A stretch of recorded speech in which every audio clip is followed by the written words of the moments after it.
Le agradezco también al maestro historiador, analista, amigo de este espacio, Molay Maza Ontiveros, que llegue para hablar sin censura de lo que él considere, pero sobre todo le voy a pedir que nos ayude en un análisis en este momento histórico del 1 de mayo, mientras los trabajadores en unos países son o intentan ser pisoteados, en Estados Unidos son perseguidos, en nuestro país se sigue luchando por las 40 horas, solo como ejemplo. Mi querido Molay, con mucho ruido, ¿no? Que si los audios de Nilda Patricia, que si César Gutiérrez Priego es el monstruo de 1000 cabezas, que si Cedillo o Cerdillo ya regresó con sus opiniones. Hoy Pablo Gómez le pone una chinga con los papeles en la mano. Pablo Gómez histórico también, porque si hay alguien ahí que conoce de la lucha, es Pablo, que ha caminado los caminos. En fin, cómo hay carnita, mi querido Molay, y obviamente desde tu perspectiva también el análisis político histórico, Molay. No, pues muchas gracias y un abrazo a toda la raza de Sin Censura, a todo el auditorio, a ti Vicente, a Ceci. Y pues sí, a mí lo de Cedillo me levanta como sospechas, ¿no? Porque digo, o están tratando de distraer la discusión nacional y atraerla justo hacia darle una chinga de perro bailarín a este tipo que no es impresentable, y hay información más que suficiente para hundirlo en el basurero de la historia más de lo que ya está. O quieren provocar eso, o de veras no tienen nada que ofrecer y están reviviendo momias, y que eso son errores políticos, porque finalmente esta discusión que se ha desatado por la reaparición de Cedillo es una discusión que va a dejar muy mal parada a la derecha, al PRI históricamente, al pasado priista, al PRIAN. Aquí están reviviendo un fundador del PRIAN, o sea, muy difícilmente van a volver a salir.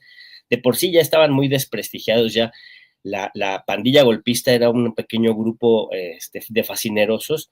Pues después de la madriza que se les está poniendo, porque ellos mismos sacaron a la momia, pues van a quedar peor. Entonces, o es un error de cálculo o es un distractor, ¿no? Y si es un distractor, pues mi reconocimiento a esa genialidad estratégica de desviar toda la discusión nacional alrededor de la ley del Poder Judicial, alrededor de la elección del nuevo Poder Judicial, desviarla a responderle a este tipo que merece que se le responda, eso sin duda, pero yo creo que no hay que darle tanta atención de más y hay que seguir trabajando muy fuerte para difundir la elección del 1 de junio, para promover la elección del 1 de junio, y el debate es sobre la democracia, efectivamente. El debate es sobre si que un pueblo elija su poder judicial es autoritarismo o es democracia. Ese es el debate, eso es lo que ellos quieren plantear. Ellos quieren plantear la ridiculez de que una democracia o un Estado de Derecho solo vale si ellos son los que gobiernan. ¿Ellos quiénes? ¿La derecha, el PRI, el PAN? No, esos son el parapeto, los ricos, los adinerados, los poderosos, los enriquecidos a partir de un sistema de injusticias que promueve la apropiación privada de los recursos sociales producidos por el trabajo, ¿no? Por el hurto que representa la apropiación privada de la producción socialmente producida, ¿no? A eso a lo que llamamos capitalismo.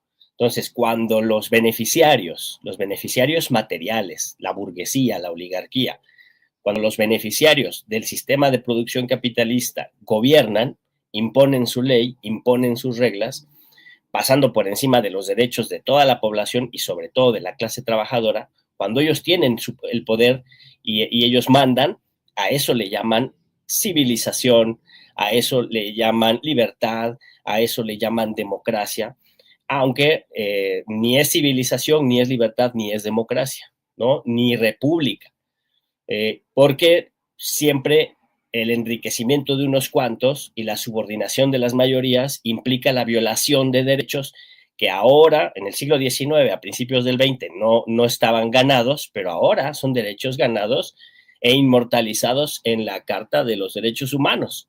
¿no? Y en la Constitución de nuestro país, en el artículo 123 constitucional y en la Ley Federal del Trabajo, ¿no? Antes no los teníamos, ahora los tenemos.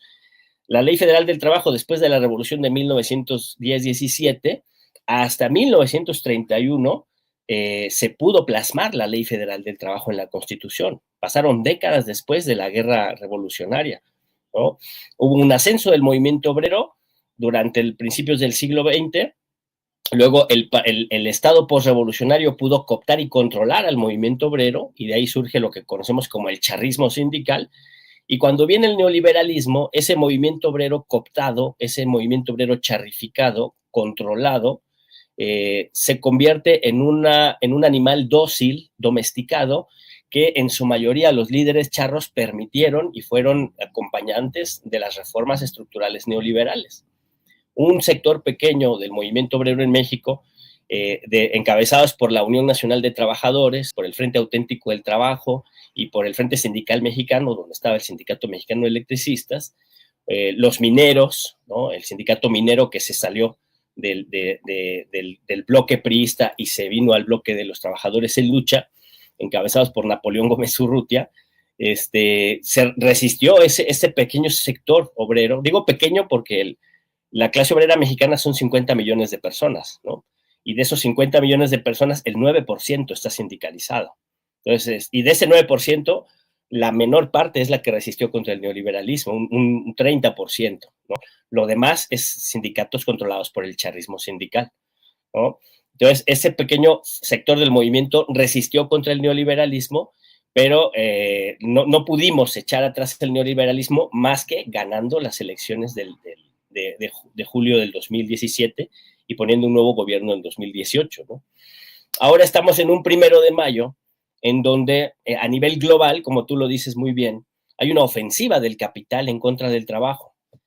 Lo que no tenemos es que en las mayorías de la clase obrera del mundo se sepa que las condiciones de trabajo miserables en las que la gran mayoría de los trabajadores vive es obra y gracia de la organización general de la economía planetaria, ¿sí? De la organización en que la economía política está desarrollando su crecimiento a partir de destruir los recursos naturales y a partir de subordinar la fuerza de trabajo a la maximización de las ganancias, lo que implica jornadas de trabajo más amplias y salarios más pequeños, para que lo que llamamos la tasa de plusvalía sea muchísimo más grande en beneficio de los ladrones, en beneficio de los apropiadores y expropiadores de esa riqueza producida.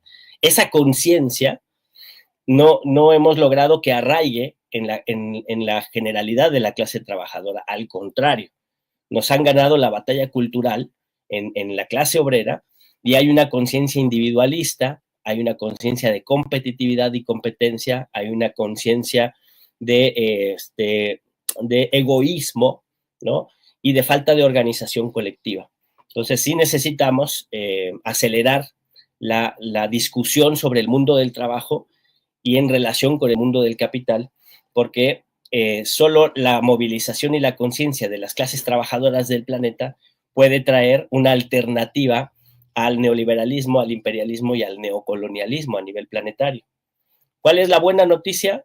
Pues las grandes movilizaciones que hay hoy en Estados Unidos, donde migrantes, sectores afrodescendientes, pueblos originarios, migrantes mexicanos y migrantes latinos de diferentes países se están identificando como clase trabajadora, ¿no? Porque clase trabajadora es pues cualquiera que no tiene propiedades, en su propiedad familiar medios de producción, ¿no? Es decir, la gran mayoría, todos los que nos dedicamos a trabajar para comer, somos clase trabajadora, nos guste o no nos guste, ¿no? Y hay que ser conscientes de que somos los productores de la riqueza socialmente producida y que necesitamos repartir de manera justa esa riqueza.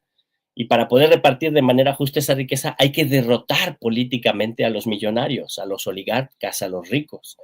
En un primer momento para cobrarles impuestos y redistribuir la riqueza y en un segundo momento para democratizar la relación capital-trabajo. Es el paso al que nunca hemos llegado, ¿no? Y hay que llegar a ese momento porque si no se destruye el planeta, ¿no? No podemos seguir produciendo para que los ricos acumulen la riqueza.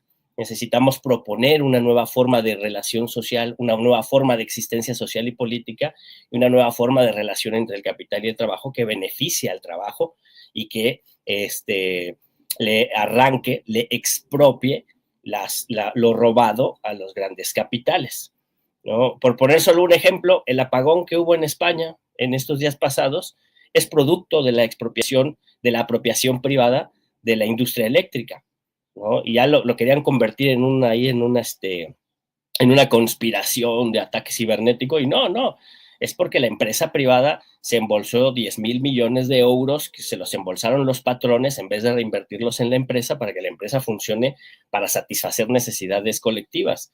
Pero como es una empresa privada que solo busca el beneficio y la rentabilidad de los ricos, pues no importa el servicio y tarde o temprano tiene que tener un problema de este tipo, ¿no?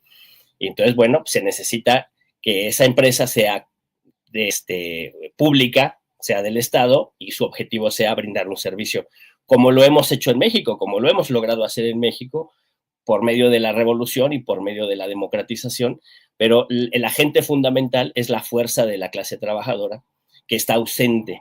Afortunadamente en México hemos encontrado otros caminos para lograr la democracia, para lograr la victoria, pero la clase obrera en México todavía no se pone al nivel del proceso de transformación que se está exigiendo en nuestros días. Las dirigencias sindicales todavía están muy anquilosadas, todavía están muy acostumbradas al viejo sistema, ¿Es una deuda de ¿no? la 4T todavía eso, la Pero renovación sindical? yo creo que no es una deuda de la 4T, es una deuda de la clase obrera. O sea, porque las transformaciones de los pueblos y las transformaciones dentro de la clase obrera deben venir de la clase obrera misma, ¿no? Y de las organizaciones de la clase obrera, es decir, hay partidos, hay colectivos, hay grupos, células de organización que reivindican una posición en defensa del trabajo, una posición proletaria, ¿no? Y es tarea de esos sectores organizarse, movilizarse, concientizar a la clase, movilizar a la clase para cambiar sus direcciones sindicales, si es que son charras o neocharras, luchar por la democracia interna. Hoy la Ley Federal del Trabajo permite que haya esa modificación. El gobierno ya no pone y quita dirigentes, pero sí se necesita una movilización desde abajo para quitar a los dirigentes charros y poner dirigentes democráticos, para hacer sindicatos asambleístas, sindicatos clasistas, sindicatos internacionalistas y sindicatos democráticos, ¿no? Y ahí todavía la 4T lo más que puede hacer es aumentar el salario, no intervenir en los sindicatos, ¿no? No permitir la represión, por ejemplo, ¿no?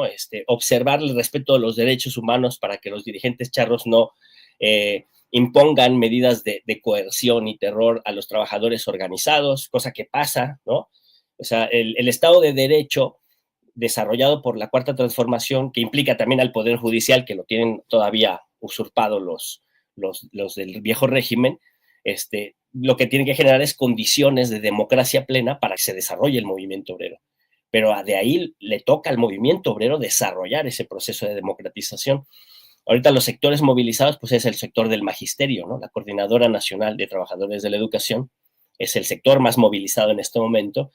La movilización obliga a que haya contradicción y confrontación con la Cuarta Transformación, justo porque ellos exigen la abrogación de la ley del ISSSTE del 2007, ¿no? Y no es fácil, no es fácil. La Cuarta Transformación tiene sus limitaciones para abrogar, quitar, poner leyes, no tampoco es en chilamesta, pero esa contradicción, esa presión es positiva para un proceso democrático, que los trabajadores se movilicen por sus demandas, por sus intereses, por sus derechos, no porque los muevan ajenos, que también pasa a veces, sino cuando se movilizan por sus derechos, por sus intereses, obligan a la democratización. Lo poco que conocemos de democracia, mi querido Vicente, y eso viene a colación, con esto cierro para no comerles más tiempo, viene a colación lo que tú decías de este payasito de TV Azteca, ¿no? Esto de que solo voten los que con su cédula fiscal, o que solo voten los blancos, o que solo voten las clases medias, o que solo Solo voten voten los que pagan impuestos, dice. los que pagan impuestos, ¿no? Eh, Claudia, bueno, para los que pagan impuestos, Claudia Sheinbaum dijo, bueno, qué ignorancia, porque todos pagamos impuestos, de esa nadie se salva, porque pagamos IVA, ¿no? Un IVA que aumentaron los prianistas, primero del 10 al 15% y del 15 al 16%, ¿no? Pero más allá de eso, existen los evasores fiscales, que son los que acumulan gran capital y no pagan lo correspondiente de ese gran capital, ¿no? Por evasión fiscal, el patrón de Pedrito Solá no podría votar, porque es un evasor fiscal, ¿no? Sí paga sus impuestos, porque cuando se compra un chicle paga el 16%, pero no paga los impuestos que tiene que pagar por todo el capital acumulado,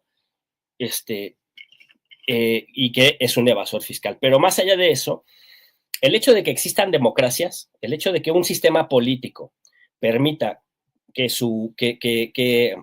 haya un Estado de Derecho, una constitución, y que el pueblo elija a sus gobernantes, esa es una victoria de la clase obrera movilizada durante el siglo XIX. ¿Sí? El hecho de que existan los derechos humanos, las libertades democráticas, el hecho de que exista el derecho laboral, de que se reconozca a los trabajadores como sujetos de derecho, que exista la jornada de 8 horas, que luchemos por la jornada de 40 horas, cuando en Europa ya están en la de 30, ¿no? El hecho de que podamos reivindicar demandas y derechos, garantías que reconocen a los trabajadores como sujetos de derecho con dignidad, y que incluso luchemos por reparto de utilidades y que luchemos por vacaciones, que luchemos por mejores condiciones de trabajo, esos son victorias de la modernización que la clase obrera en su movimiento histórico ha obligado al capital y a los regímenes políticos. Si no fuera por el movimiento obrero, viviríamos en regímenes políticos mucho más autoritarios y mucho más cerrados y mucho más beneficiarios de los ricos.